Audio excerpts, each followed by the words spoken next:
เลข要进入最后5位สมงเด้อ强。และหมายเลขที่ผ่านเข้ารอบพบ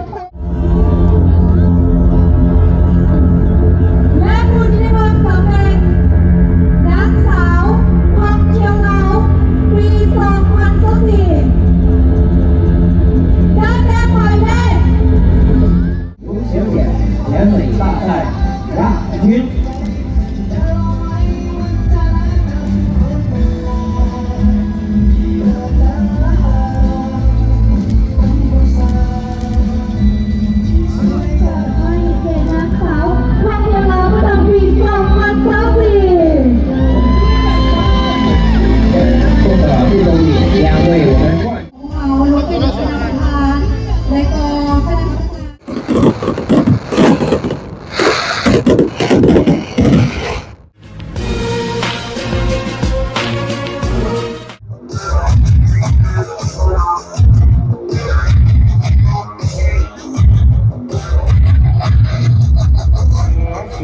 มือนี้แม่นมือสันวันนี้หวานสิชีอามุตตาสูกุกไม่นี้แม่นกุกไม่สันขานไม่นี้แม่นขันไม่แก้วทุกให้แล้วพร้อมกันโยมาเยอะควัน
อยู่ภายในประเทศลาวของพวกเขาก็ว่าได้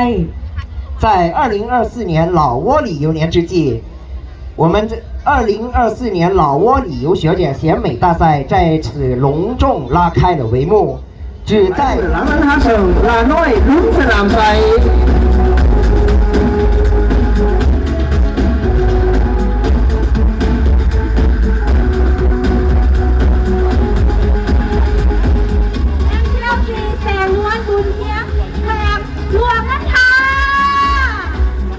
4号选手来自狼人哈省เสงนวลบุญเฮียง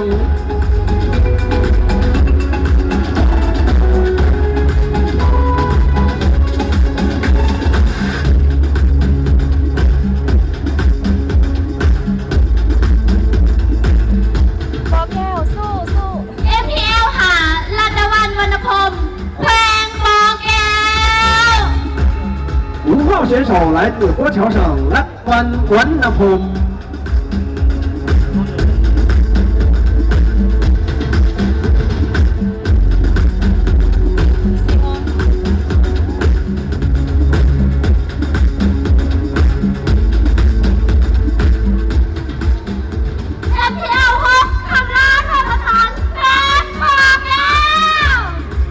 6号选手来自国桥省คำลานวลพระจันทร์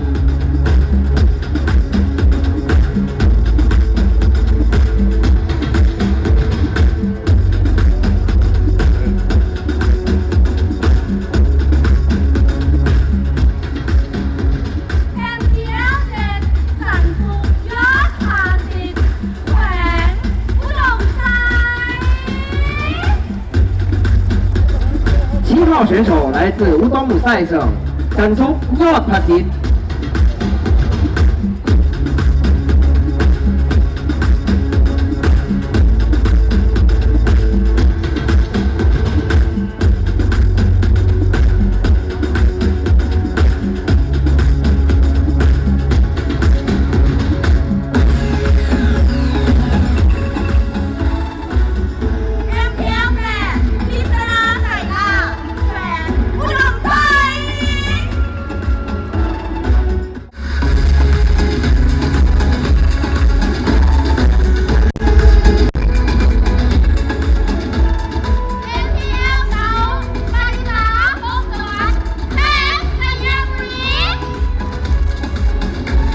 选手来自塞耶乌里省巴里达红斯瓦。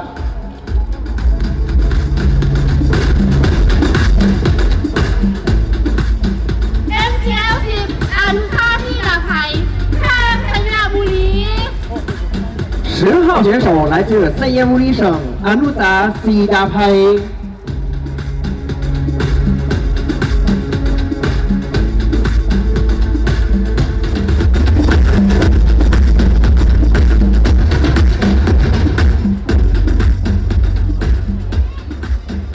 MTL 11อันดามิงบุพาแม่ลูกขบวน 11号选手来自朗博拉邦省安尼达明木帕。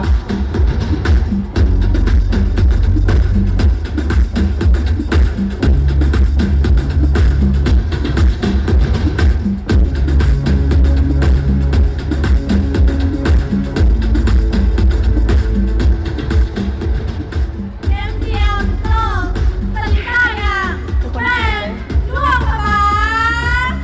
12号选手来自朗博拉邦省萨丽萨杨。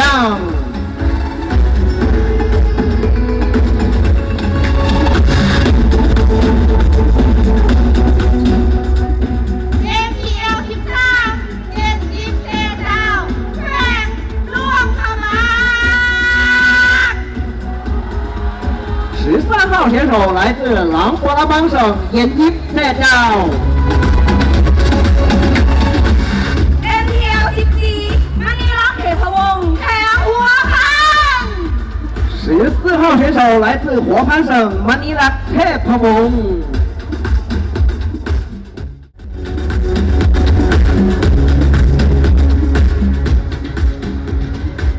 MTL 15มาริสาทรงพักดีแขวงเสียงขวาง 15号选手来自川矿省马丽萨方帕迪。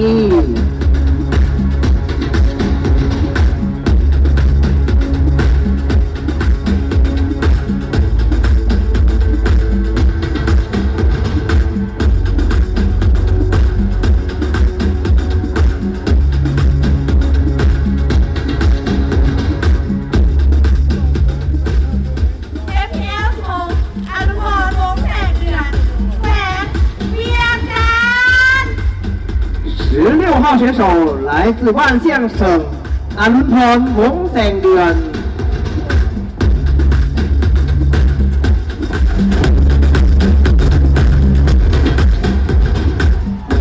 MTL 11คุณพี่รัศมีแขวงเวียงจั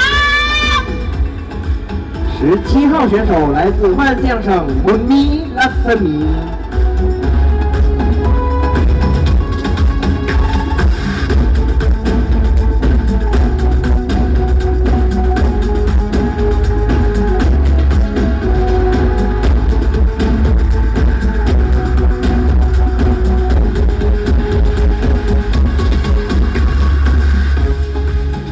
MTL 18วิริญญาพวงศ์แขวงเวียงจั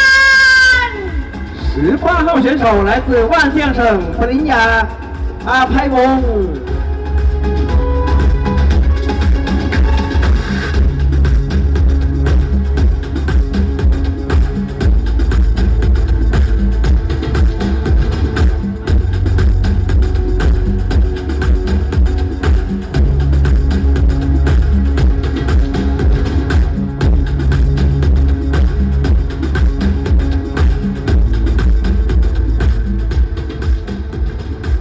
MTL 19นิพุทธสงฆ์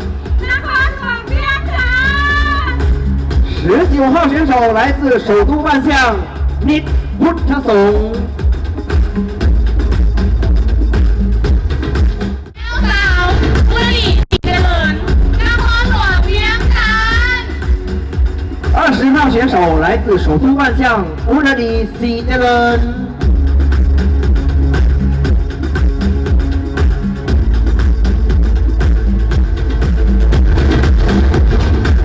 MTL สาวเอ็นสุขาวพรหลวงอภัยนครหลวงเวียงจันทร์ 21号选手来自首都万象苏打พรหลวงอภัย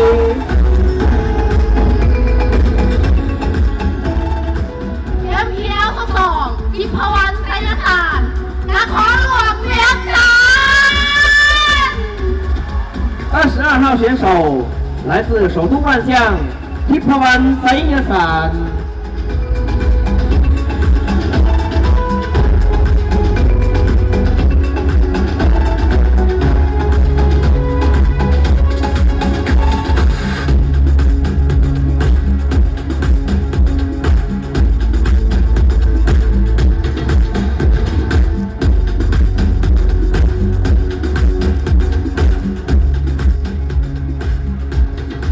MPL ทองคำกีฬาสีระวงนครหลวงเมียงจันทร์ MPL เขาสีไอ้หมาแก้วนี้แพ้ไทยสมบูรณ์24号选手来自塞松本省拉里达盖尔姆尼。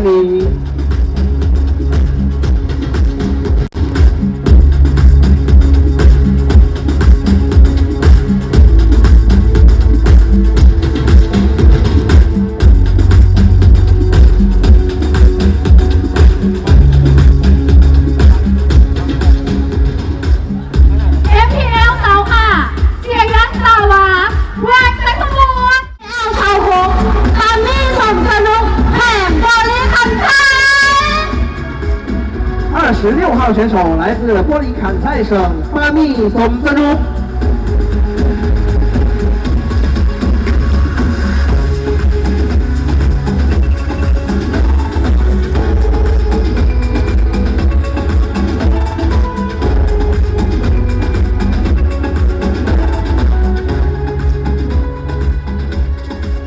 MPL นาเก็ตแสงมณีหลวงคำดีแหวงคำมวน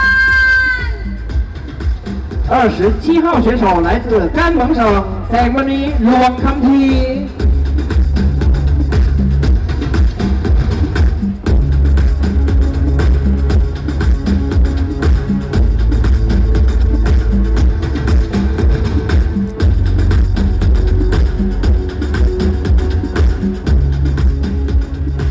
MPL กาแฟส้มพ่วงฝอยทองแดงแขวงคำมวน MPL สาวเก่าสุวรรณาจีเดชแขวงสวรรณเขต29号选手来自沙巴拉吉省苏湾哈 City Day。MPL 30ธัญญาจันทร์ศรีแขวงสวรรณเขต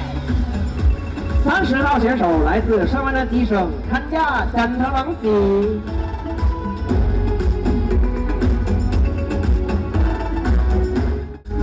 MPL รอบเจ็ดพิพธาทองคำแขวงเส้นนอง31号选手来自色贡省ทิพศรหงคำ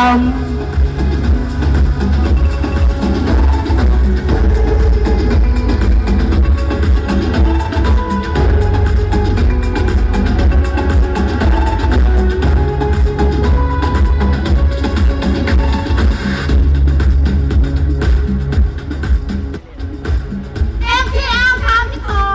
ส้มนิวคิวละวงแขวงเส้นนอง32号选手来自色贡省松标 Q 了翁。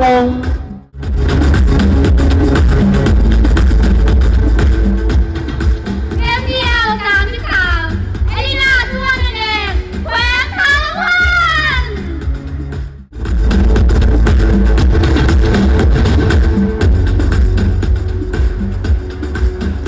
MPL 34ปูนาพรประสิทธิ์แขวงจำปาสัก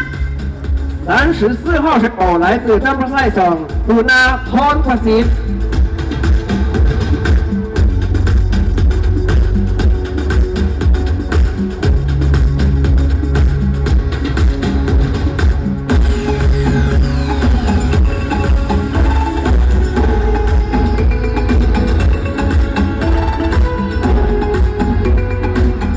MPL 35พ่อทีมวอลเลย์แพ้กับผู้ใหญ่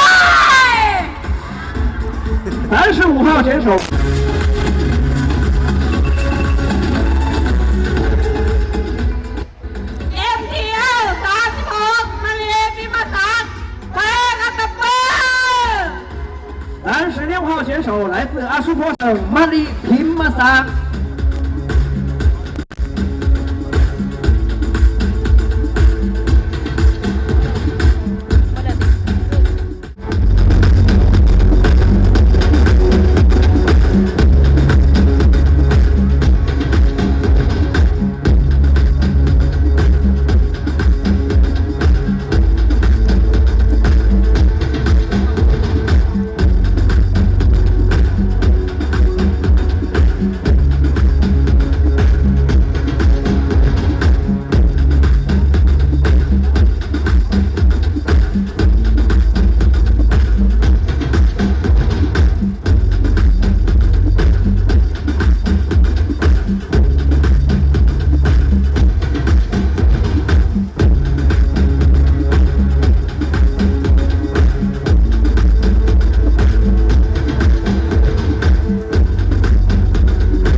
เกียรติขึ้นหับพ่อมงกุฎในครั้งนี้ขอเรียนเชิญอาหลวงเป่ารวมในการใหญ่คุ้มผลชัดดอกยิ้วคำ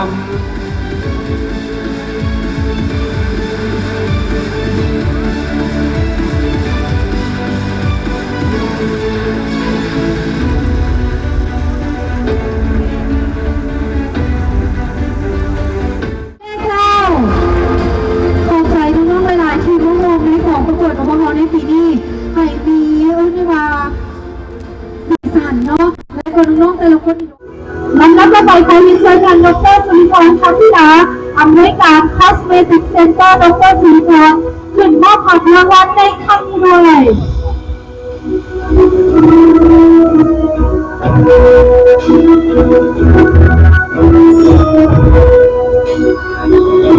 为最佳美物奖颁奖，有请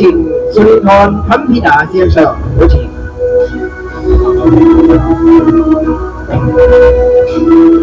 并授予绶带。และสำหรับผู้ที่สามารถได้รับรางวัลนางสาวคนใจสายใยสัมพันธ์ได้แก่หมายเลข获得本项特奖的获得者是หมายเลข MGL 2ขอแสดงความยินดีนำด้วย有请2号选手获得在烟早班最受欢迎奖。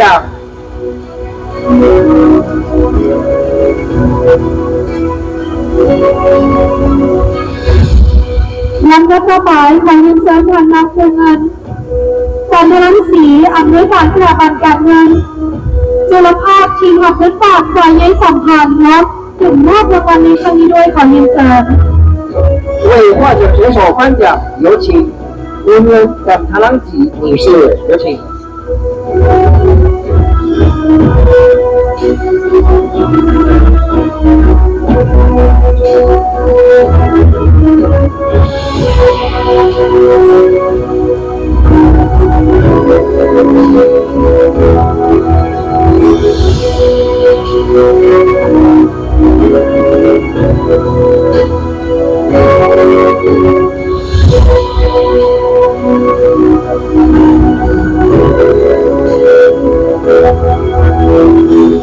เนาะซึ่งว่าจะได้รับเงินรางวัล10 ล้านกีบพร้อมด้วยสายสะพายเกียรติยศและรางวัลจากผู้สนับสนุนจากบริษัท D Modeling Star Academy ซึ่งรางวัลนี้จะเป็นไข่เกี่ยวมาลุ้นพร้อมๆกัน现在公布的是今晚最后一个特别奖项最佳友谊奖最佳友谊奖由所有参赛选手互相投票得出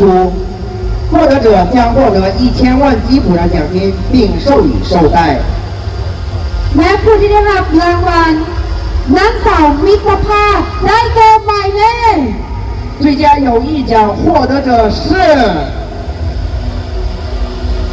หมายเลข MGL 11 อาดิดาปิงผู้ขอจากแควนร่วมผู้บาง 恭喜来自南国人帮省的11号选手。 และในโอกาสต่อไปนี้ขอเรียนเชิญทานพิทยาเตจแก้วของประธานบริษัทดีโมเดลลิ่งสตาร์อะคาเดมี่คุณมอบรางวัลพิเศษในครั้งนี้ด้วยขอเรียนเชิญ 为获奖选手颁奖，有请平天涯李泽耀先生，有请。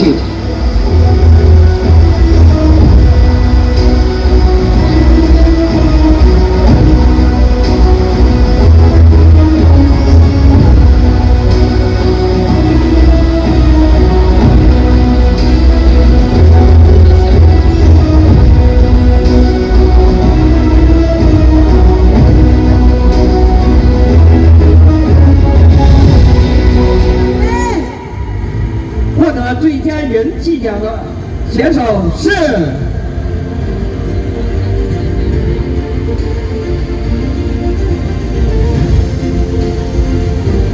หมายเลข MGL 13เกียรติจิ๊บเซจาจากแควนร่วมผู้บาง 荣获最佳人气奖的获得者是来自南国帮省的13号选手严金赛道。 ขอแสดงความยินดีนำด้วย Star Academy 公司公司提供，请此刻我们请出公司总经理为选手颁奖。 และสำหรับหมายเลข MTL 13จะได้ของรางวัล10บุคคลแบบอัตโนมัติขอเสียงตบมือดัง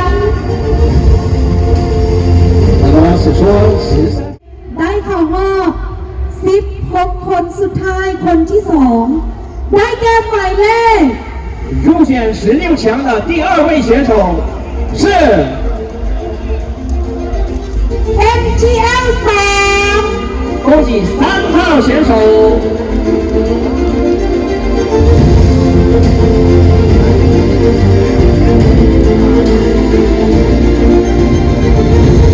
3号选手来自南卡省的拉奈伦斯南非。 จากแขวงร่วมน้ำผาและต่อไปผู้ที่ได้เข้ารอบ16คนสุดท้ายและผู้ที่ได้ผ่านเข้ารอบคนต่อไปและการหมายเลข 下一位入围的选手是 MTL 12ซาลิสายอนจากแขวงร่วมพระบาง 恭喜来自南博拉邦的省的12号选手萨丽萨杨。 คือคนนั้นเป็นสี และคนสุดท้ายที่จะได้ผ่านเข้ารอบ16คนเป็นหมายเลขใดหมายเล 好， ขใด 现在 เนาะ 还有最后一位要进入到16强。 หยิบบอลละ MGL 2ดาราทีมสีสมุทรจากแขวงร่วมสาลี 好，最后一位选手入围的是，恭喜来自凤山里省的2号选手达达蒂西森木。 และต้องขอแสดงความยินดีดัง16หมายเลขขอเสียงตบมือดังๆให้กับน้องๆ 掌声送给我们16位选手，谢谢。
อย่าหลงไหลว่าเธอทำเหมือนเป็นลาย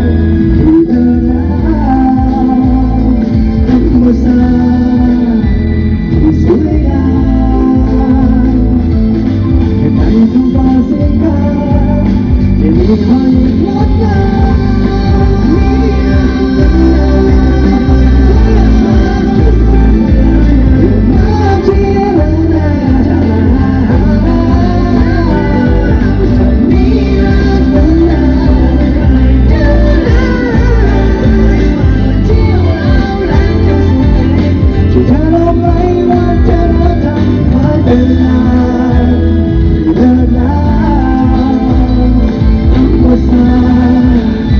ที่สวยงามในท้องฟ้าสีขาวที่มีหอยงดงามและมีไมตรีในท้องฟ้าสีขาวที่มีหอยงดงามมีวันที่เขาเดินกลับมาเป็นเงาดูรักกัน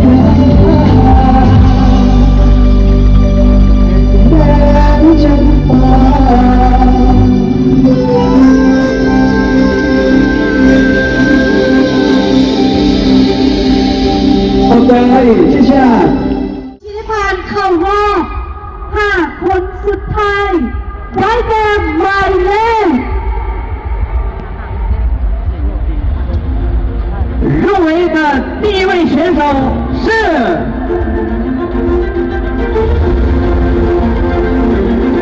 หมายเลข FTL 18红底18号选手。 ขอแสดงความยินดีกับวิริญญาอาภัยวงศ์มาจากแขวงเวียงจันทร์恭喜18号选手来自万象省的比利亚阿派翁。 และผู้ที่ได้ผ่านเข้ารอบ5 คนสุดท้ายคนที่2ได้แก่หมายเลข下一位进入最后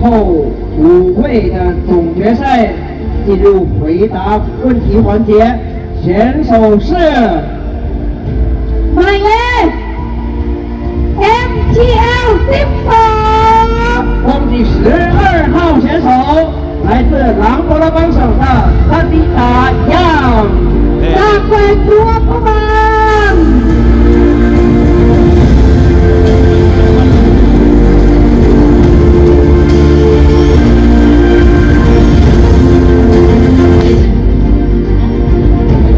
หมายเลข MTL 12เนาะ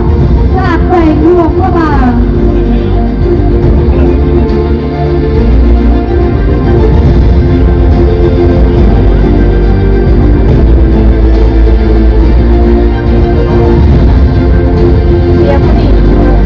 และหมายเลขต่อไปที่ได้ผ่านเข้ารอบได้แก่หมายเลข入围的第3位选手是หมายเลข MTL 31恭喜31号选手。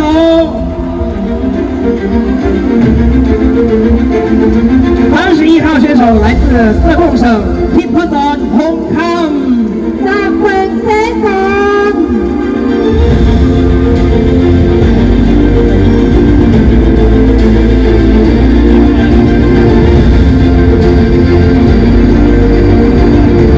และในตอนนี้เหลือเพียงแต่2 คนเท่านั้นที่จะผ่านเข้า位选手要进入最后5位สมงเด้อ强。 และหมายเลขที่ผ่านเข้ารอบคนต่อไปได้แก่หมายเลข MTL ค่ะ 恭喜5号选手。 MTL ค่ะรัตวัฒน์วันนพงศ์จากแขวงปอแก้ว5号选手来自波桥省的乐达湾温นพงศ์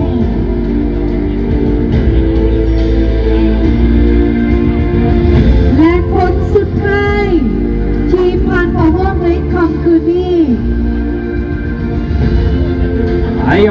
后一位进入5强的是 ได้แก่หมายเลขไหนได้แก่หมายเลข FGL 2恭喜2号选手。หมายเลข FGL 2ดาราทีมสีสมุทรจากแขวงคลองสาลี2号选手来自凤山一省达拉ทีมสีสมุทรและขอเสียงตบมือในการต้อนรับค่ะน้องทั้งสองที่มาเข้ารอบสุดท้ายด้วย来自马上看的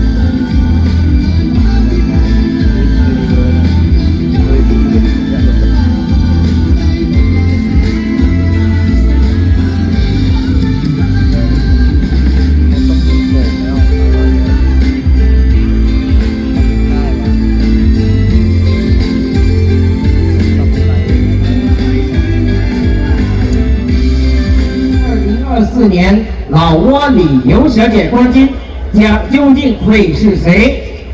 ซึ่งเราจะเริ่มประกาศจากห้องอันดับ4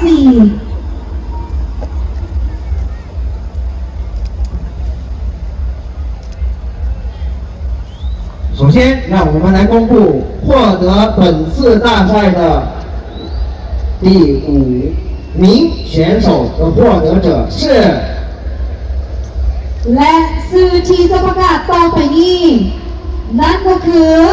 ห้องอันดับ4นางสาวทองเจียวลาวประจำปี2024ได้แก่หมายเลข荣获2024年老挝旅游小姐5等奖的选手是หมายเลข FGL 31恭喜31号选手。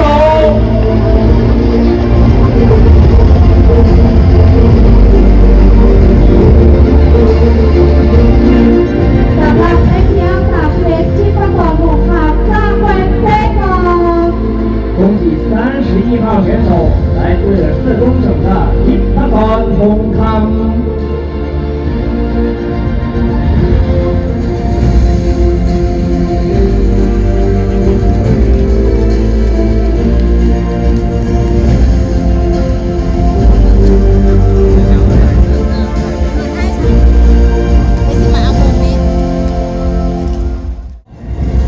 และห้องอันดับ3นางสาวทองเจียวลาวประจำปี2024ได้แก่หมายเลข获得2024年老挝旅游小姐选美大赛4等奖的选手是หมายเลข FGL 12恭喜12号选手。12号选手来自南乌拉邦的李三达样。 จากแขวงลวงพระบางและในโอกาสต่อไปนี้ขอเรียนเชิญทางพาลีวงโตสุขธรรมประธานสื่อการสร้างพันธุ์วิลาวซึ่งเป็นเกียรติในการใส่ลูก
报的他也是每天获。现在公布获得2024年老挝旅游选点大赛季军获得者是。 และของอันดับ2นักสาวกองเชียงเราประจำปี2014ได้แก่ฝ่ายเย่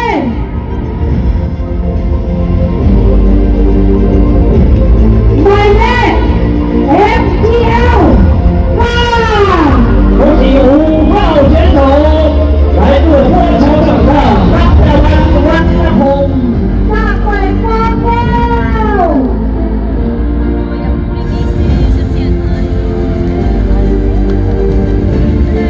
และลำดับต่อไป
最后我们的人民，现在让我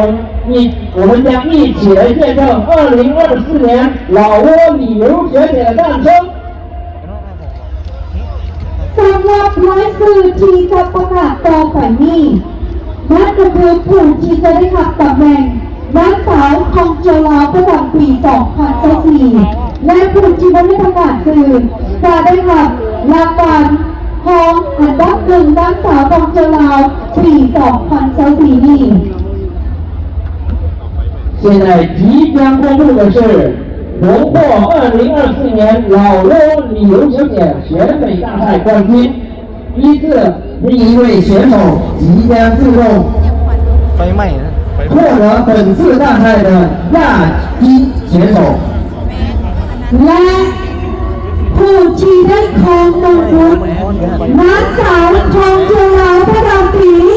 2024 ได้แก่หมายเลข 荣获2024年老挝旅游选点选美大赛冠军的获得者是。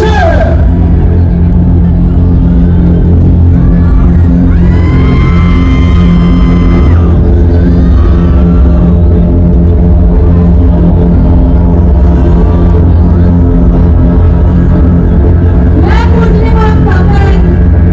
นางสาวทองเจียวลาวปี 2024 ได้แก่หมายเลข FTL 3恭喜2号选手！แล้วคนไหนเป็นเลยเป็นเลยวะ และ FTL ที่8จะได้รับทองอันดับ1เราเลยคนที่มีด้วยคนเจ็ดต้องมือในกับ FTL 3另一位选手18号选手将是本次获得本次大赛的亚军。今年老挝旅游选点大赛冠军的获得者将获得1.5亿基础的现金，同时获得由红耳轮黄金店提供的价值7000万基础的珠宝皇冠。 神仙集团有限公司提供的价值4.2亿4.2的汽车，非常多的有公司提供了300万基础的。 แล้วก็ถวายเราขออนุญาตเชิญเชิญทางสงฆ์สว่างเลยสว่างอดีตของนั้นลงมือวันนี้เล่นโซโบราณเป็นเกียรติการได้ท่านที่ด้วยขอเรียนเชิญ为2024年老挝旅游小点大赛冠军颁奖，掌声有请老挝前政府副总理孔德万林德万县长，有请。 ขอเสียงปรบมือให้ต้อนรับประธานโซนสว่างเลยสว่างปีนี้โซนโบราณจะเป็นเกียรติในการสนใจบนทุกสายสะพานและสัตว์เพลงไว้ในรางวัล150,000ที่พร้อมด้วยเสิร์ฟให้เด็กนักสาวครอบครัวเราประจำปี2024这个副总理将为我们冠军选手佩戴皇冠。 มีข้อจากโชว์ผู้ความสามารถโชว์คนงานโชว์รับตำแหน่ง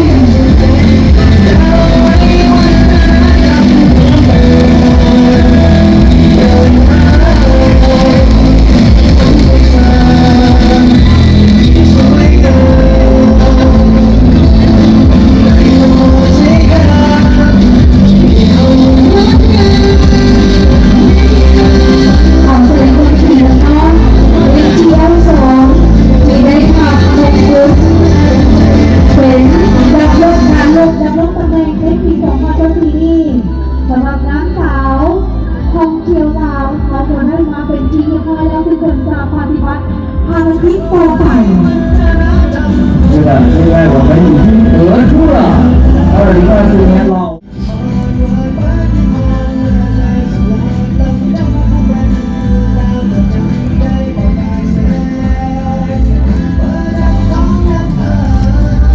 ขอแสดงความยินดีกับเอ็มเอล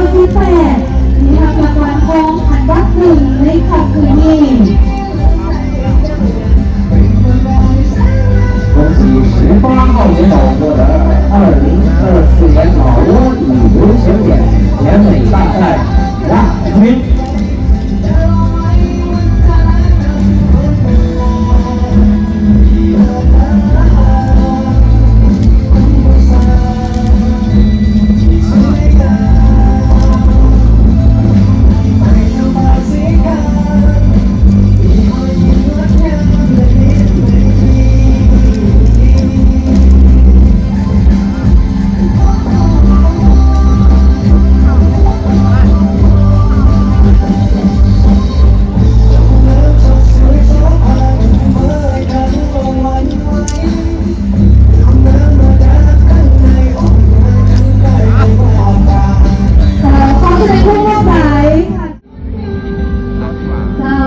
เป็นรถคันงามๆนั่นน่ะเนาะแมนเป็นของนางสาวทองเจริญประจำปี2024